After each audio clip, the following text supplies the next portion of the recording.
I'm Doug Fern, and this is my take on music recording. We're going to start out by talking a little bit about the history of music recording.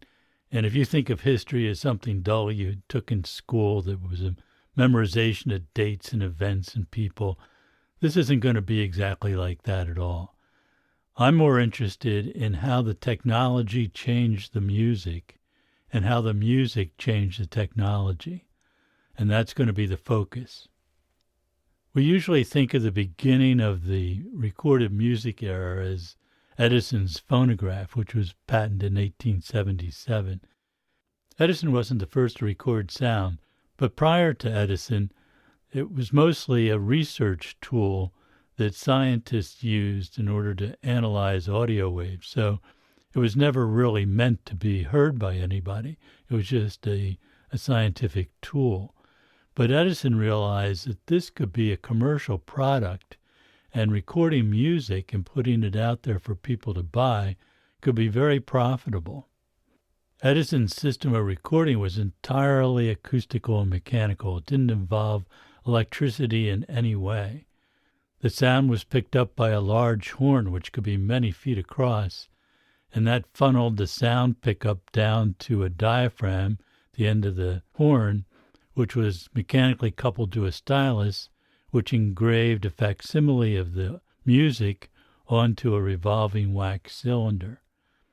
This didn't work really well, but people were amazed that it worked at all, and in fact, critics at the time proclaimed that it was a perfect reproduction of the music. Well, I don't know about you, but I don't think I've ever heard anything that was a perfect reproduction of the music. But it was such an amazing thing for people to hear this that they believed that it was perfect. In reality, those early recordings had many defects. For one thing, the frequency response of the recording was quite limited, from about 300 or 400 hertz up to maybe 2.5 kilohertz.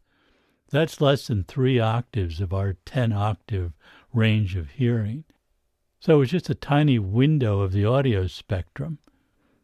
The sound was also highly distorted. Huge amounts of distortion went along with the audio signal, and the recordings were very noisy. The only way music could be recorded was for the performers to gather around this large horn and play, and it turns out that certain instruments didn't record well at all because they fell outside of the range of the frequency response, or the distortion levels were so high that the instrument was really unlistenable. And this changed the way the music of the time was recorded, because they discovered some instruments, like the stringed bass, couldn't be heard at all, or just faintly. And so a lot of times that was replaced by a tuba. And female vocalists really didn't sound good at all. They did not do well with all that distortion and limited frequency range. But the male tenor voice recorded pretty well, comparatively speaking, and so tenors became very popular during that era. And so did brass bands, because they recorded pretty well too. Now, of course, there was no way to mix these things. They were strictly monaural, and the balance between the instruments had to be achieved by placing people at various distance from this horn depending on their loudness.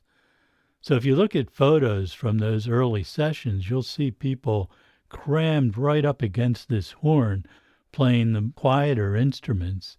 It must have been very uncomfortable to play that way because you were practically sitting on top of the next person. And on the other hand, the people that played loud instruments like drums or brass instruments would be placed much farther away. It must have been very difficult for the players to perform that way.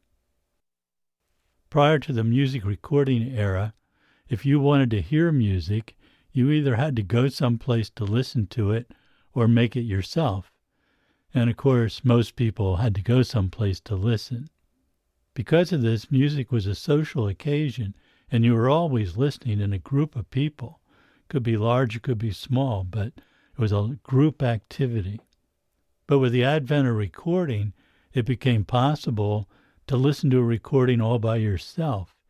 And this really changed the way people interacted with the music, because prior to that, a performance would be done and gone, and all you had left of it was your memory of it.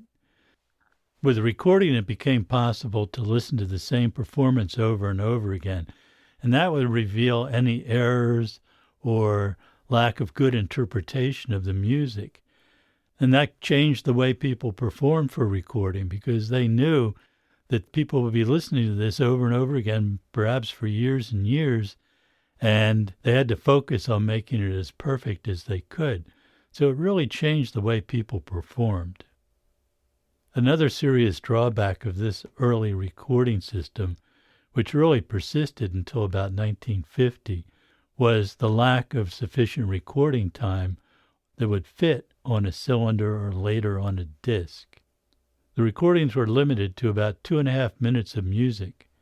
So this changed the way people composed and performed songs, because prior to that, they could be any length and people could stretch out a song as long as the attention span of the audience. But now they were limited to this 2.5-minute segment, and it really changed the way songs were written. Needless to say, classical music didn't do well at all in this format, because most classical compositions range from about 20 minutes to 40 minutes or longer, and it had to be broken up into 2.5-minute segments. That music does not take well to being chopped up like that. So classical recordings were made, but they weren't really widespread because of the interruption every 2.5 minutes to change the record. This system of acoustical recording persisted into the 1920s, and although there were incremental improvements in the technology, it basically sounded pretty much the same as it did when Edison first developed it. But by the late 1920s, it became possible to use microphones, amplifiers, and an electromagnetic cutting head to produce the records rather than purely acoustically. This resulted in a huge improvement in the audio quality. And although some of the problems were addressed, it was still limited to 2.5 minutes, and the recordings still had fairly high levels of distortion and a lot of noise. Some of that noise was due to the material used to make the records, which was shellac, which was not only brittle and easily broken, but had a large amount of surface noise. Another drawback, even with the electrical era of recording, was the microphones themselves. Now, typically, in the recording sessions of that period, only one microphone was used, and that really persisted to a large extent right up until around 1950 or beyond. Even though the technology existed to mix multiple microphones, most recording sessions were done with just one mic. And the microphones they used were carbon microphones, which were basically a derivative of a telephone microphone. Carbon microphones were used on telephones up until around 1980, and although they have many advantages in terms of being very rugged and reliable, the problem with them is that they're extremely noisy. So there was a quest for a better microphone. Bell Laboratories in the U.S. patented the condenser microphone in the 19-teens, but there was really no practical way to make those that would be usable, because the early versions of condenser microphones were extremely noisy and sensitive to the air quality around them. So if the humidity was high, they'd be much noisier. So it took a long time before practical condenser microphones came along in the 1930s. Researchers understood the concept of a dynamic microphone for many decades, but they weren't really practical to produce because they required permanent magnets. A dynamic microphone operates on the principle of a diaphragm which intercepts the sound and vibrates in response to it, which is mechanically coupled to a coil of very fine wire, and that very fine wire moves through an intense magnetic field which generates a minute electrical signal. This is basically the same principle as the way generators for power are still done today, but of course this is on a much smaller scale. And the problem was there were no permanent magnets with sufficient energy in order to make a dynamic microphone work. So it wasn't until about 1930 when researchers came up with better magnetic materials that permanent magnets for microphones became practical. And that allowed the development of the dynamic microphone, which is basically still used today, and the ribbon microphone, which is really a variation on the dynamic microphone principle. A ribbon microphone dispenses with a diaphragm and coil of wire and instead uses a thin aluminum ribbon that's suspended in a very high magnetic field, and that ribbon becomes not only the diaphragm for the microphone, but also the wire moving in the magnetic field that generates the audio signal. This was the holy grail of microphones in the 1920s.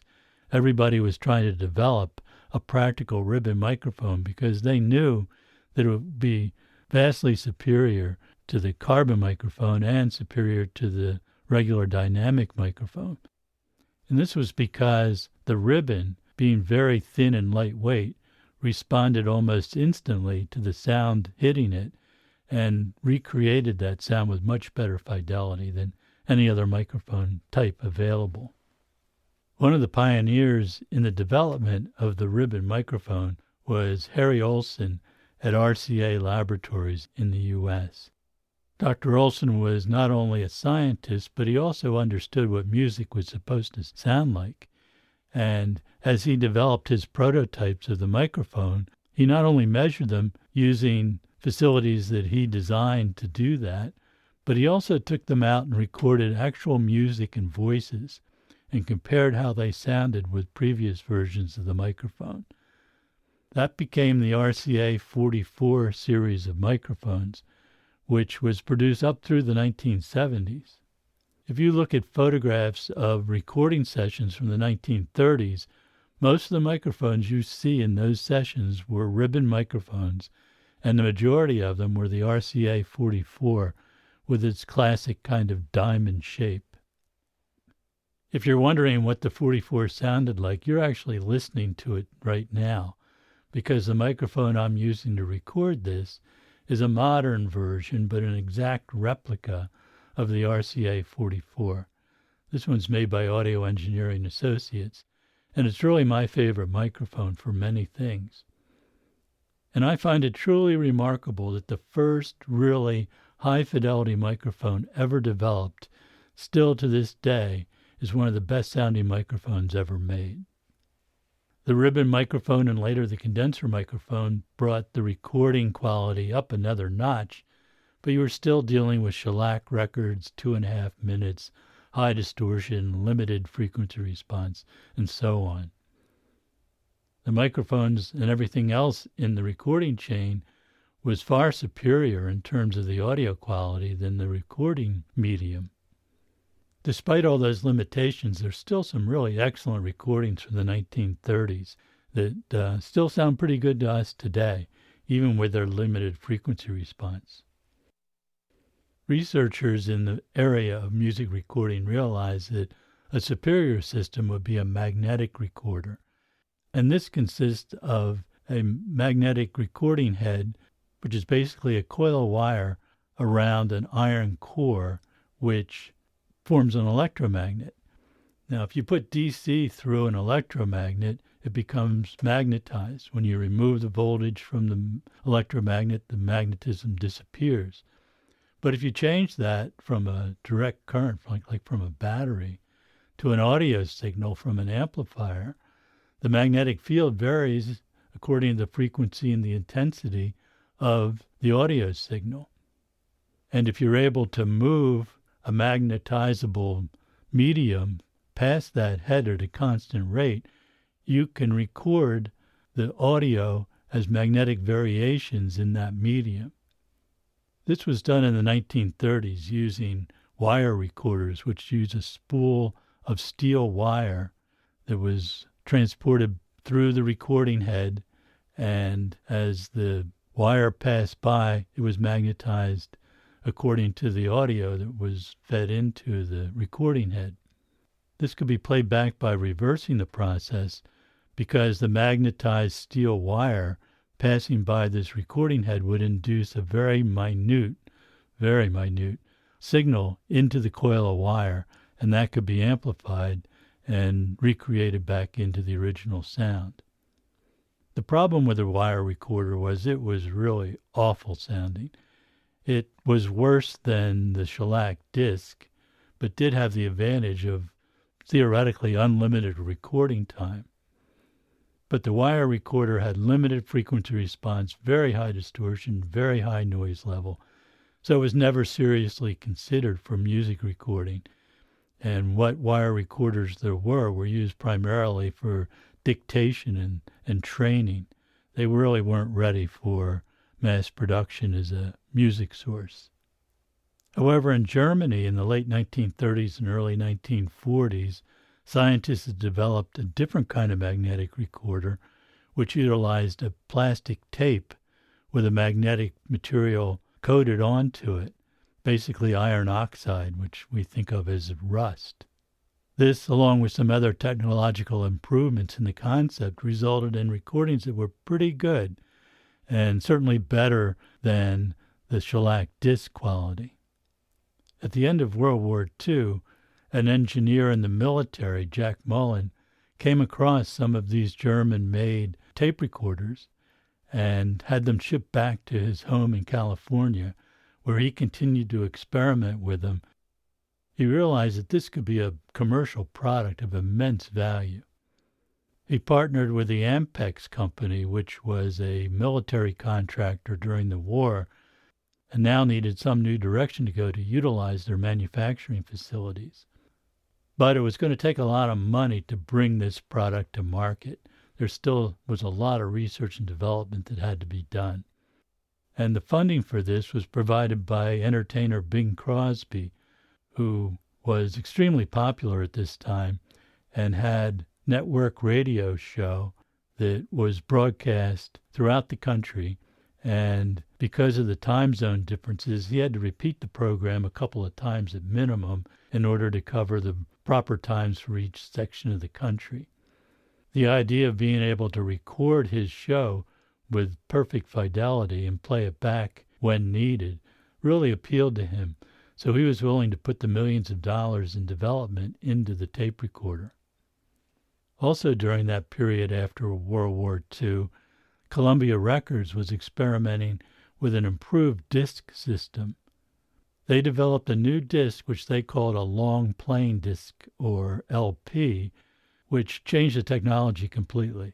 For one thing, it used a different plastic material, vinyl, rather than the shellac of the 78s. And this reduced the noise significantly. The vinyl surface is much quieter than shellac. They also were able to make the width of the groove for the recording stylus and playback stylus much narrower.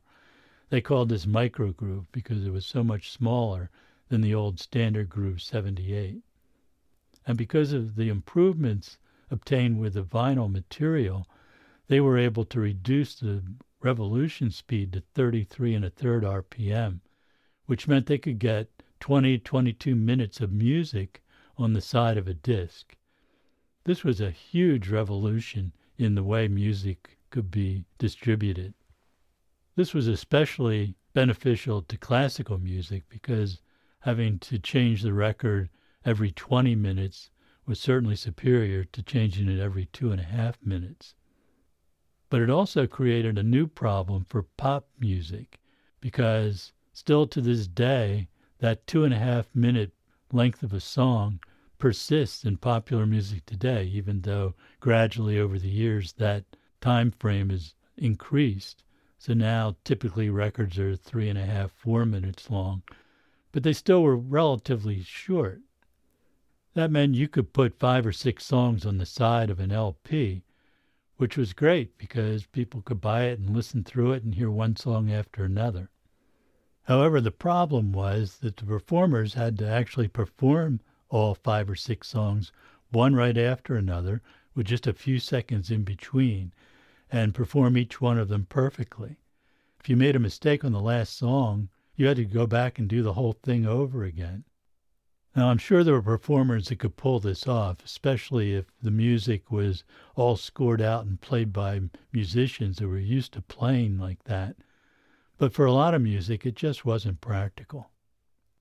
The answer, of course, was the tape machine, because on tape, you could record the song one at a time, multiple times if you wanted to, and then later assemble a collection of songs by cutting and splicing the tape so that you had a whole album side in one sequence.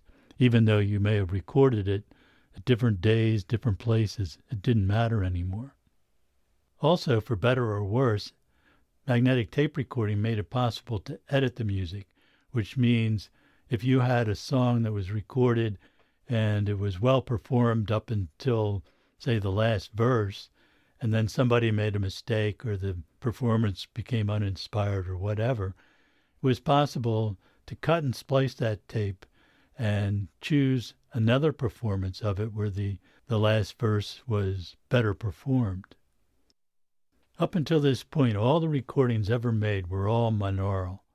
There was no stereo, although experiments with stereo went back a long, long way.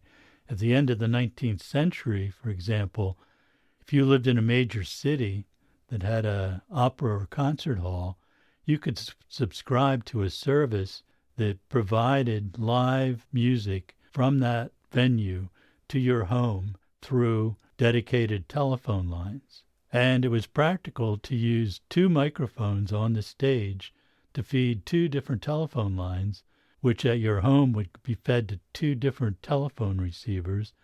You could put one to each ear and hear the performance in stereo. This was long, long before it became practical to distribute music in stereo, but people got a taste of it if they were able to subscribe to this service. In the 1930s, Alan Blumlein, a brilliant EMI engineer who worked at Abbey Road Studios, developed an entire stereo recording and playback system that was designed to provide stereo playback for the consumer. He developed stereo microphones, stereo amplifiers, and most importantly, a way to record stereo on a disc in one groove, which in simplified terms puts the left channel on one side of the groove and the right channel on the other side of the groove, and that could be played back, separated back into the left and right channels and fed to separate speakers. This was all theoretical, though, and he made recordings that way that worked very well, but mass producing it proved to be beyond the technology of the day. With the introduction of magnetic tape recording, stereo became feasible because there was no reason why you couldn't put more than one track on a piece of recording tape. The original monaural tape recorders used quarter-inch wide tape, and it was easy to do a special recording head that split that quarter-inch into two narrower tracks for the left and right channel. However, there was no practical way to get this to the consumer, so everything was still mono. And in fact, the mono was the definitive version of most recordings, even when stereo became practical, up through some of the 1970s. When Ampex introduced a version of their tape machine that was two-track and could record stereo, there were many recording studios, particularly at the bigger record companies, who brought those in for experimental purposes. And many recording sessions during the 1950s were recorded simultaneously to a mono recorder and also to a stereo recorder. The stereo version was still considered experimental and often was not saved, or if it was saved, it never was released that way.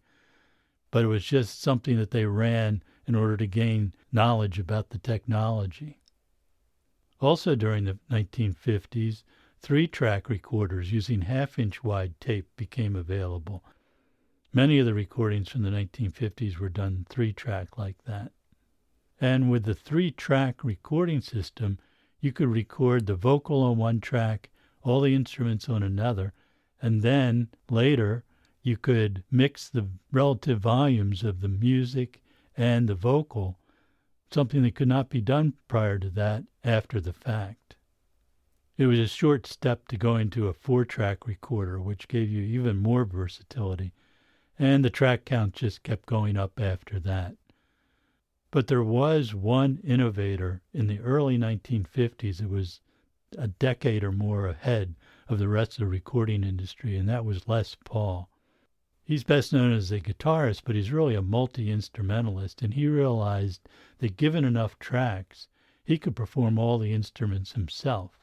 He had Ampex make him a special 8-track recorder, which used 1-inch wide tape, and this allowed him and his wife, Mary Ford, to record extremely innovative records that were unlike anything anybody had ever heard prior to that. And he could layer multiple guitars or other instruments, and Mary Ford could add additional harmony parts to her vocals. This was totally new.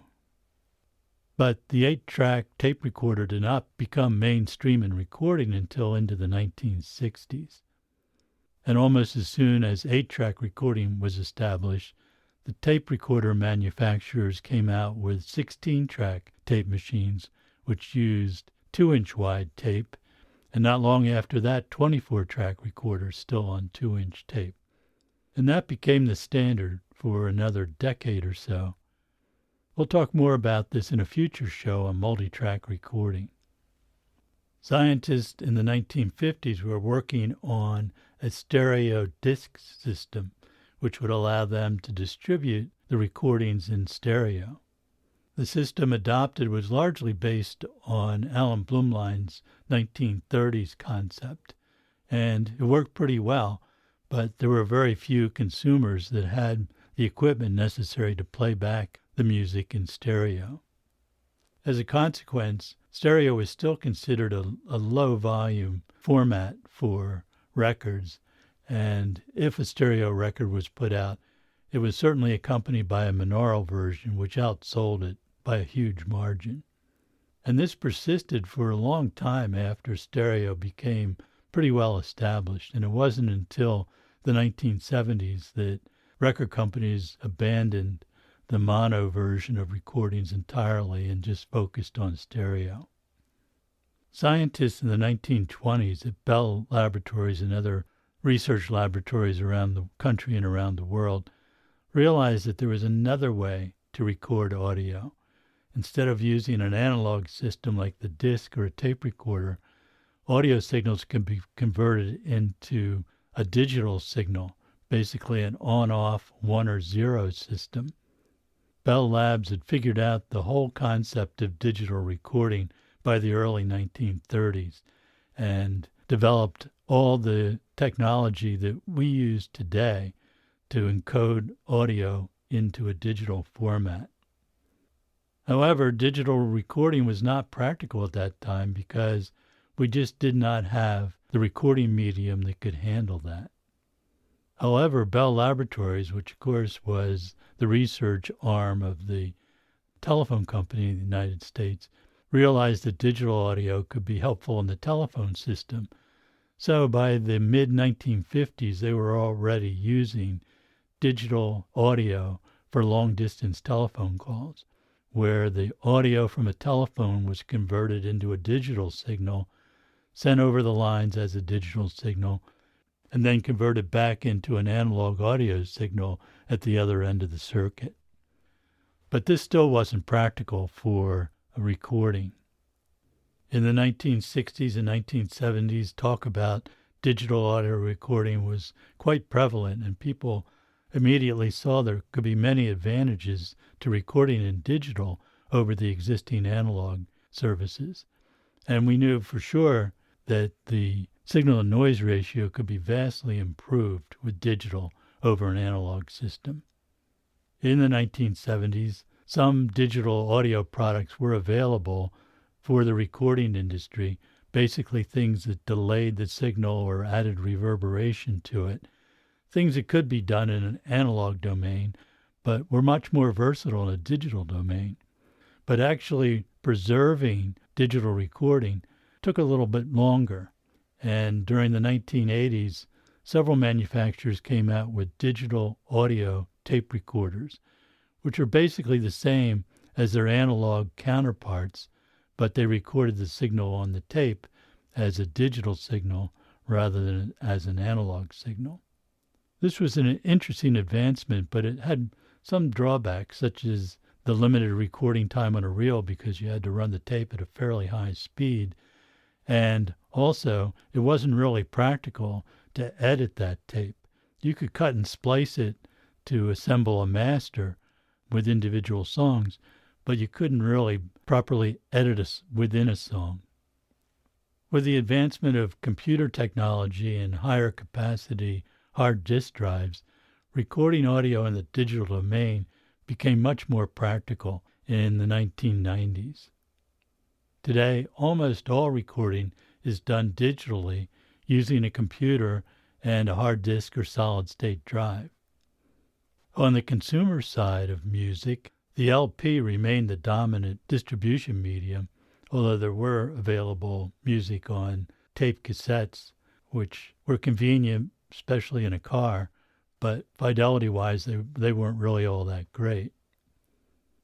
In 1982, the compact disc was introduced, which was a digital system for the consumer market.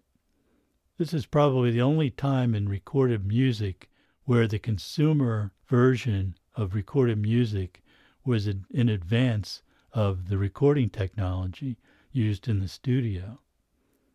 In the 1980s, it was rare to have a digital recording session. It was still all done analog. The compact disc soon took over the market. It was an amazing transformation as people abandoned the LP and went to the compact disc. It was a huge benefit to the record companies because they could resell all the albums that had been released on LPs as CDs and sell more product. The CD format offered many advantages. It was quieter than the LP. It held more music. You didn't have to flip the disc over. And the size of the medium was much smaller, so storage space was less. It did change the presentation, though, because with the LP format, you had a 12 by 12 palette to do photographs, artwork, liner notes, and so on. And with the CD, that was shrunk down to a fraction of that size, so it made it much more difficult to have compelling artwork and extensive notes on the CD. By about the turn of the 21st century, it became possible to actually transfer music files across the internet. And this, again, changed the way the consumers got their music. In the early days of music distribution over the internet, it really wasn't practical to transfer full-resolution files of audio because the files were too large, and most people used dial-up modems to connect to the internet. And on top of that, storage was still rather expensive and limited in size. Very clever schemes were developed in order to limit the size of the files by using psychoacoustic principles, which allowed up to 90% of the file size to be eliminated and still have relatively good sounding audio. Formats such as MP3 can sound really quite amazingly good considering how much of the original we've thrown away in order to conserve that bandwidth. Today, of course, bandwidth and storage are no longer a big issue for most people, so it's practical to send full-size, high-resolution audio files, and this is becoming more popular. For a long time, there was an irony that as the professional recording systems became higher and higher quality, the consumer format was actually going backwards. But now we have the technology and the resources available to reverse that trend and provide the listener with quality comparable to what we hear in the recording studio. In future shows, we'll delve more deeply into some of these topics as we discuss the recording process and how it relates to the listener. This has been my take on music recording. I'm Doug Fern, and I'll see you next time.